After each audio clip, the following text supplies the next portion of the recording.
दोस्तों नमस्कार। आप सबका स्वागत है मेरे चैनल हिंदी की बिंदी पर। मैं हूं डॉक्टर प्रदीप प्रसन्न और आप भी प्रसन्न होंगे। आइए कुछ नई बातें सीखते हैं आज के टॉपिक के साथ।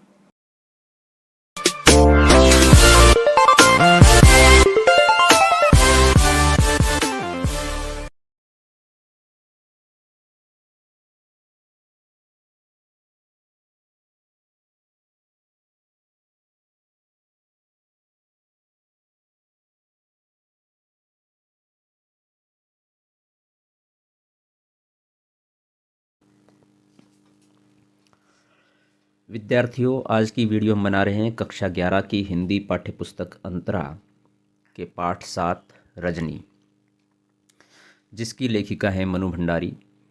यह एक पटकथा यानी कि एक सीरियल का अंश, एक नाट्यांश है और इस पाठ का हम वाचन कर चुके हैं, उसका अर्थ भाव व्याख्या विश्लेषण कर चुके हैं। अब इस पाठ से संबंधित जो प्रश्न हैं उनके उत्तरों को लेकर के वीडियो बना रहे हैं। तो आइए हम शुरू करते हैं आज की वीडियो। आप देख रहे हैं हिंदी की बिंदी चैनल। पाठ्यपुस्तक के प्रश्नोत्तर पाठ के साथ पहला प्रश्न है, रजनी ने अमित के मुद्दे को गंभीरता से लिया क्योंकि वह अमित से बहुत स्नेह करती थी। अमित उसकी मित्र लीला का बेटा था।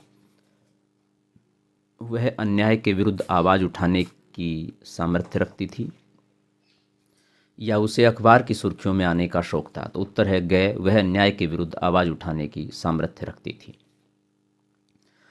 प्रश्न नंबर 2 है, जब किसी का बच्चा कमज़ोर होता है तभी उसके माँ बाप ट्यूशन लगवाते हैं।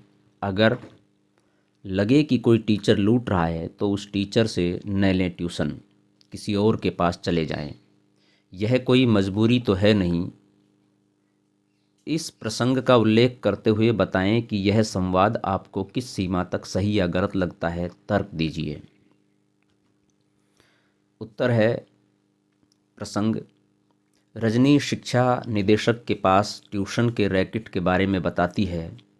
वह कहती है कि बच्चों को ज़बरदस्ती ट्यूशन करने के लिए कहा जाता है।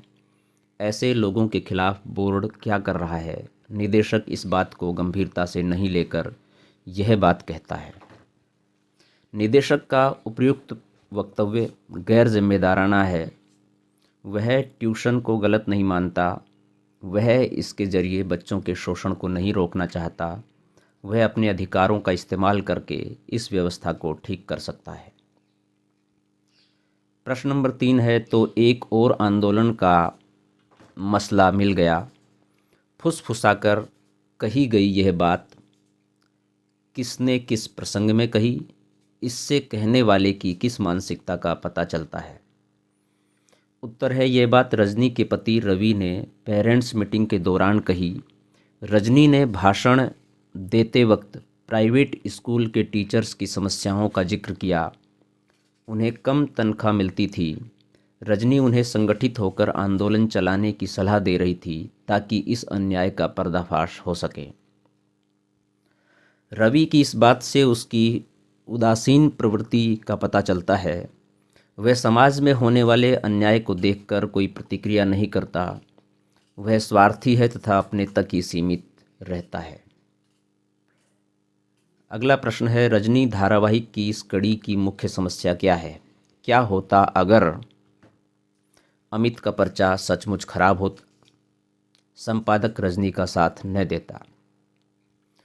उत्तर है, रजनी धारावाहिक की मुख्य समस्या है ट्यूशन न लगाने पर अध्यापक द्वारा छात्र को कम अंक प्रदान करना, विद्यार्थी की मेहनत को महत्वहीन कर देना। अगर अमित का पर्चा सचमुच खराब होता तो वह इतना दुखी नहीं होता। उसकी माँ व रजनी भी परेशान नहीं होती। रजनी को भी आंदोलन नहीं करना पड़ता। ख है, यदि संपादक रजनी का साथ न देता तो यह समस्या सीमित लोगों के बीच रह जाती। कम संख्या का सत्ता पर कोई असर नहीं होता। पाठ के आसपास के प्रश्नों की बात करें तो पहला प्रश्न है, गलती करने वाला तो है ही गुनहगार, पर उसे बर्दाश्त करने वाला भी कम गुनहगार नहीं होता। इस संवाद के संदर्भ में आप सबसे ज़्यादा किसे और क्यों गुनहगार मानते हैं। उत्तर है, इस संवाद के संदर्भ में सबसे ज़्यादा दोषी गणित अध्यापक के अत्याचार को सहने वाला है। अध्यापक ट्यूशन लेने के लिए डराता है, कम अंक देता है। इस कार्य को सहन करने से उसका हौसला बढ़ता है, उसका विरोध करके उसे दबाया जा सकता है। अगला प्रश्न है, स्त्री के चरित्र की बनी बनाई धारणा से रजनी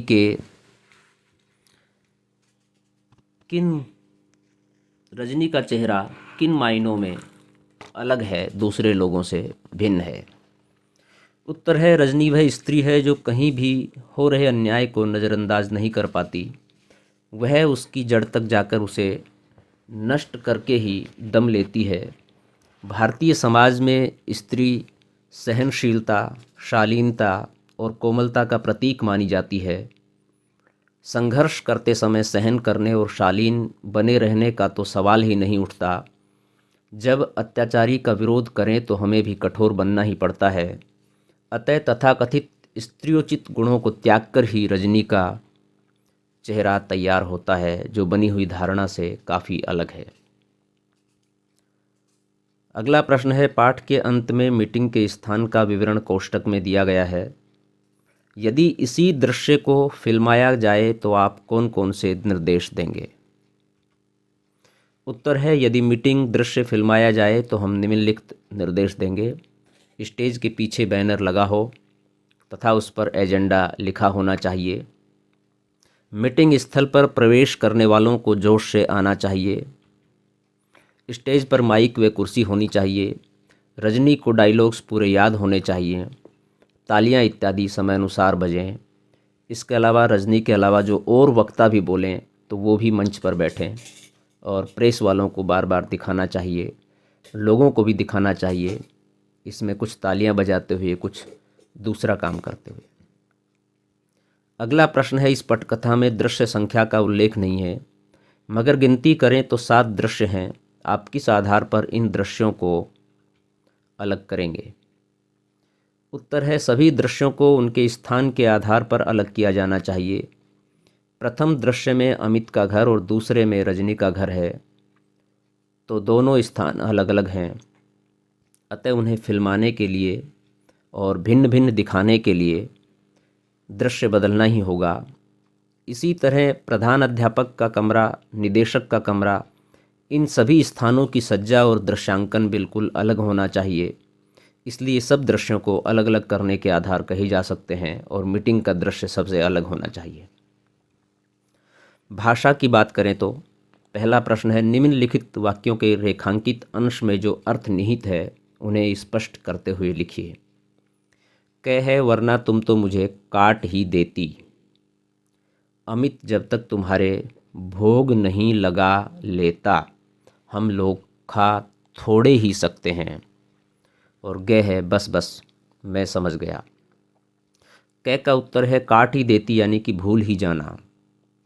स्पष्टीकरण, रजनी कहती है कि यदि वह लीला के घर न आती तो वह उसे मिठाई खिलाने की बात भूल जाती। खै, भोग नहीं लगा यानी कि चखाना। स्पष्टीकरण है, लीला कहती है कि अमित जब तक रजनी को खिला नहीं लेता तब तक वह किसी और को नहीं खिलाता। खै का उत्तर है, थोड़े ही नहीं। स्पष्टीकरण है, वह हमें तब तक खाने नहीं देता जब तक वह तुम्हें न खिला आए। गै है, बस बस अधिक कहने की जरूरत नहीं। स्पष्टीकरण है, संपादक महोदय रजनी की बात पर यह कहते हैं, कोड मिक्सिंग, कोड स्विचिंग। प्रश्न नंबर 1, कोई रिसर्च प्रोजेक्ट है क्या? Very interesting subject. ऊपर दिए गए संवाद में 2 पंक्तियां हैं। पहली पंक्ति में रेखांकित अंश हिंदी से अलग अंग्रेजी भाषा का है, जबकि शेष हिंदी भाषा का है। दूसरा वाक्य पूरी तरह अंग्रेजी में है। हम बोलते समय कई बार एक ही वाक्य में 2 भाषाओं कोड का इस्तेमाल करते हैं। यह कोड मिक्सिंग कहलाता है। जबकि एक भाषा में बोलते बोलते दूसरी भाषा का इस्तेमाल करना कोड स्विचिंग कहलाता है। पाठ में से कोड मिक्सिंग और कोड स्विचिंग के 3 उदाहरण चुनिए और हिंदी भाषा में रूपांतरण करके लिखिए। उत्तर है उदाहरण के लिए कोड मिक्सिंग। 6th पोजीशन आई है। मैं 7th क्लास के अमित की मैथ की कॉपी देखना चाहती हूँ। स्कूल में आजकल प्राइवेट ट्यूशन्स का चलन है, कोई रिसर्च प्रोजेक्ट है क्या? अब कोड स्विचिंग। बोर्ड का काम ही यही है। It is our duty madam. Congratulations Amit, बधाई। Will you please get out this room. Ma'am साहब को बाहर ले जाओ। बैठिए, प्लीज़ सिट डाउन। पटकथा की दुनिया। आपने दूरदर्शन या सिनेमा हॉल में अनेक चलचित्र देखे होंगे। पर्दे पर चीज़ें जिस सिलसिलेवार ढंग से चलती हैं उनमें पटकथा का विशेष योगदान होता है। पटकथा कई महत्वपूर्ण संकेत देती है, जैसे कहानी, कथा, संवादों की विषय वस्तु, संवाद अदायगी का तरीका, आसपास का वातावरण, दृश्य का बदलना। इस पुस्तक के अपने पसंदीदा पाठ के किसी एक अंश को पटकथा में रूपांतरित कीजिए। वैसे ये पटकथा अपने आप में लिखी गई है, पटकथा ही है, लेकिन फिर भी इसका कोई एक अंश आप अपने हिसाब से लिख सकते हैं, उसे और विस्तार दे सकते हैं 2 या 3 पेज में। तो विद्यार्थियों, ये कार्य आप स्वयं करेंगे और कमेंट्स के माध्यम से हमें बताएंगे किस तरह से आपने लिखा है। उसके बाद आपको कोई दिक्कत होगी तो हम उसको स्पष्ट करके समझाएंगे आपको। तो ये थी आज की वीडियो रजनी पाठ के प्रश्नों के उत्तरों को लेकर के। वीडियो यहीं समाप्त होती है। वीडियो आपने पूरी देखी, इसके लिए आपका बहुत बहुत धन्यवाद। आशा करते हैं वीडियो आपके लिए लाभान्वित होगी। यदि वीडियो अच्छी लगी हो तो इसे लाइक करें, शेयर करें, कमेंट्स करें और चैनल को सब्सक्राइब करना न भूलें। आपके मन में कोई सवाल, कोई जिज्ञासा, कोई प्रश्न है तो आप कमेंट्स के माध्यम से बताइए, हम उसका समाधान करने का प्रयास करेंगे। आज के लिए इतना ही। नेक्स्ट वीडियो में नेक्स्ट टॉपिक साथ फिर मिलते हैं। तब तक के लिए शुक्रिया, नमस्कार।